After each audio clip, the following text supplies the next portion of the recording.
Christmas Eve. Red silk dress, champagne flutes catching the light.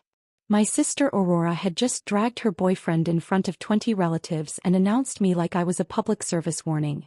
They laughed. My parents laughed hardest of all. What they didn't know was that every award on Aurora's shelf, every magazine cover calling her a genius, every seven-figure campaign with her name plastered across it was built on bones they never bothered to bury. My bones. My work. My stolen college fund, my sleepless nights, my erased signature on every file she ever claimed. I had spent a decade being the ghostwriter of her entire life. And I had kept every single receipt. That night was the last time I let them laugh. 47 days later I walked into the boardroom carrying a black leather portfolio. Aurora was already perched in the power seat, smiling like the room still belonged to her. By the time I closed that portfolio, her career was ash and my name was the only one left standing.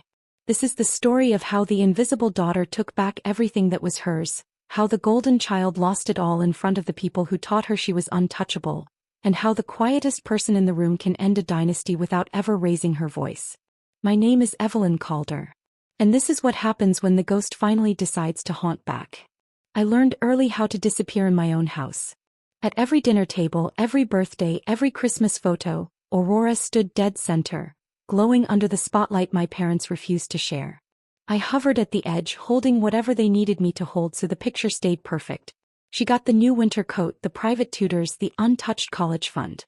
I got the patched hand-me-downs, the lectures about being realistic, and the cold leftovers no one else wanted. Love in our house was a zero-sum game, and every drop had already been spent on her.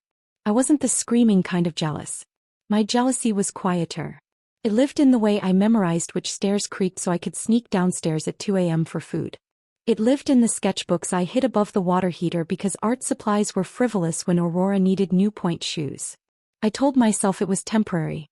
If I just worked harder, stayed kinder, disappeared more completely, one day they would finally see me. They never did. I was 7 the first time I understood the rules. Aurora was 5 and had just been accepted into the city's most exclusive ballet academy. My parents threw a party. There were balloons, a cake shaped like a tutu, and a photographer who kept telling Aurora to give us that star smile. I stood beside the dessert table holding a plate of crumbs because I'd been told the good slices were for guests. When the photographer finally noticed me, my mother swooped in. "Oh, that's just Evelyn, the older one. She's shy." The man nodded and turned back to Aurora. I remember the exact moment I realized shy was code for unimportant. By 10, I was forging my mother's signature on permission slips so I could stay after school for art club. Aurora's recitals were mandatory family events. My exhibitions were optional. Once I won first place in a regional competition. I brought the certificate home folded in my backpack because I knew better than to wave it around. My father glanced at it, said, "That's nice," and asked if I'd finished cleaning the garage like he'd told me to. At 13, Aurora decided she wanted to learn violin. My college fund, money my late grandmother had left specifically for me, was quietly moved into a new account for family flexibility.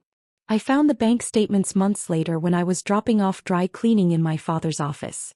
The balance was 0. I never asked where it went. I already knew. High school was more of the same, only louder.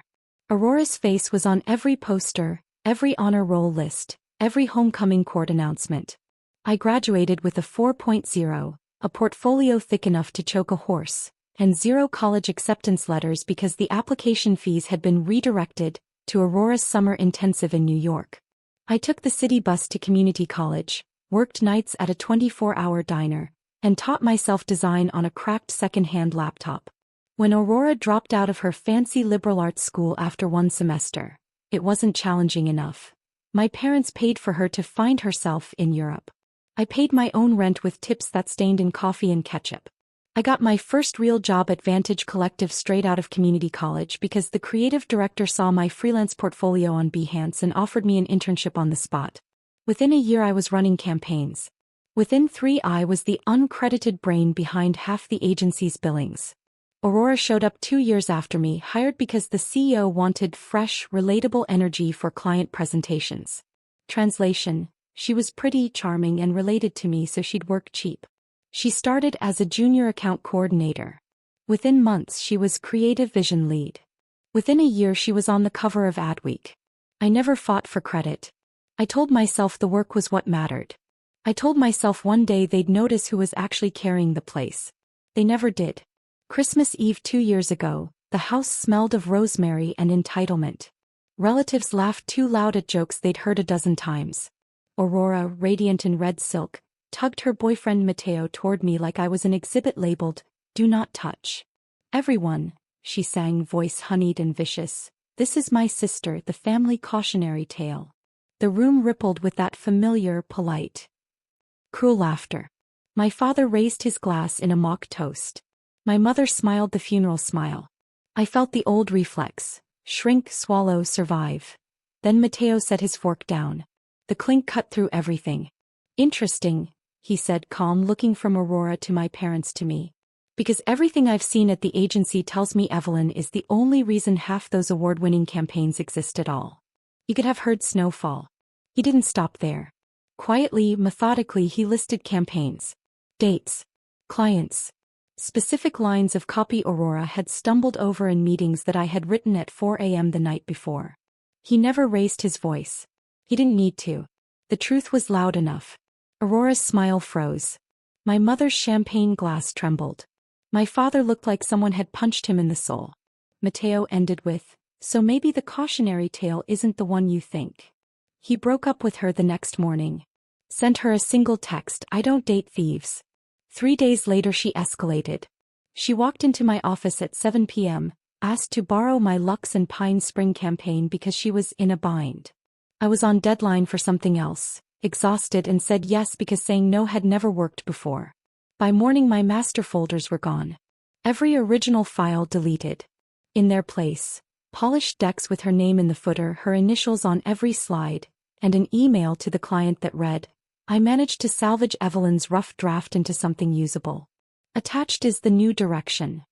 The client replied within minutes, "Aurora, this is brilliant. Best work we've seen from Vantage in years."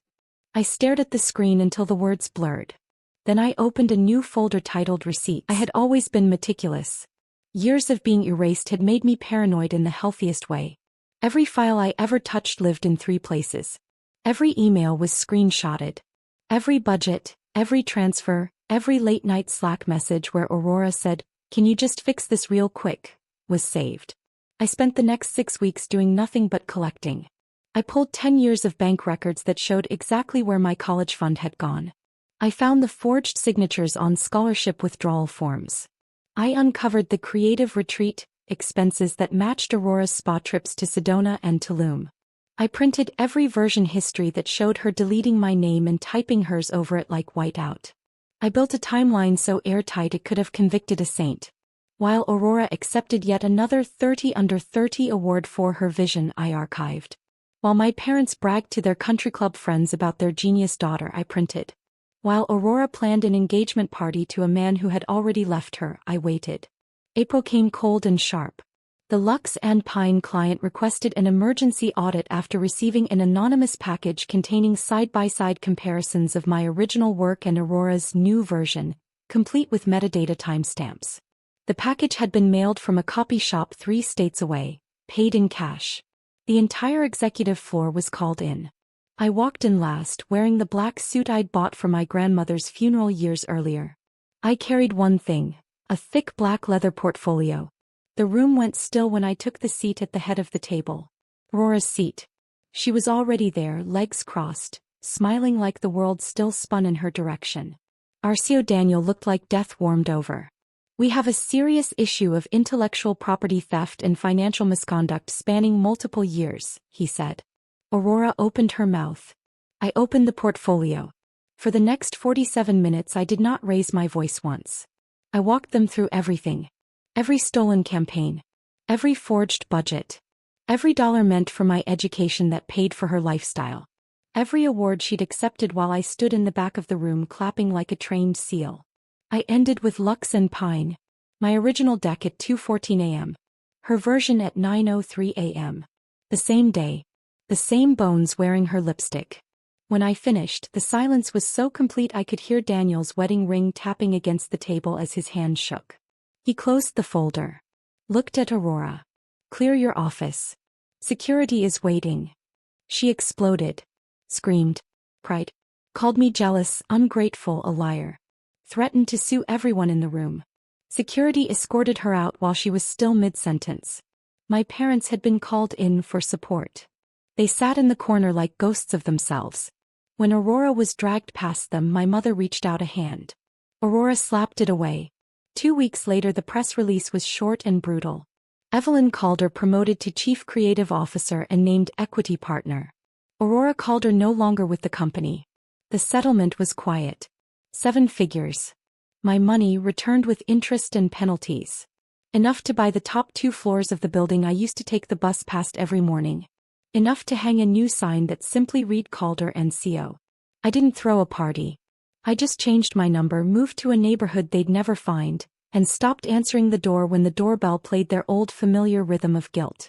Some nights I still wake up tasting rosemary and hearing laughter in the walls.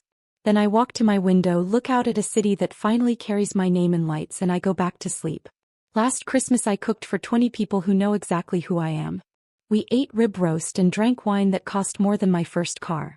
When someone raised a glass and said, "To Evelyn Calder, the most brilliant mind in the room," nobody laughed. Nobody corrected them. I took the best slice of meat. Perfectly pink. No one told me I was taking too much. And for the first time in 31 years I believed them. Wherever you are tonight, keep your own quiet ledger. Count every stolen moment. Save every receipt.